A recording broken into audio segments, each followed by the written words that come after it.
أخطاء اوعى تعملها وانت بتشتغل على جذوع الشجر طبيعي. هقولك هنا على أكتر الأخطاء اللي ناس كتير بتقع فيها وإزاي تصلحها بخطوات سهلة.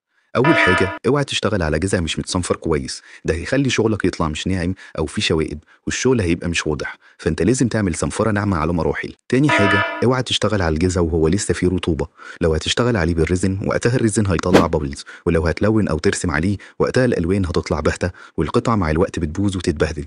فأنت لازم تتأكد إن الجذع ناشف تماما قبل ما تبدأ شغل، ويفضل إنك تسيبه في مكان جاف لمدة أسبوع على الأقل. تالت حاجة اوعى تستخدم انواع الوان او خامات مش مناسبة للجذوع، لان هتلاقي في الوان بتتشرب جوه الجذوع والوان بتسيب بقع. افضل الوان ممكن تستخدمها في الرسم او التلوين على الجذوع هي الالوان الاكليريك، وده ليه؟ لان هي بتنشف بسرعة، يعني مش هتستنى وقت كتير عشان تنشف معك، وتأثيرها كمان بيكون حلو على الجذوع. وكمان لازم تأسس الجذع في الأول وتستخدم العازل الشفاف كطبقة عازلة قبل ما تشتغل بالألوان أو الريزن، لأنه بيسد المسادة وكمان بيحافظ على الجذع من أي تشقق أو تسوس.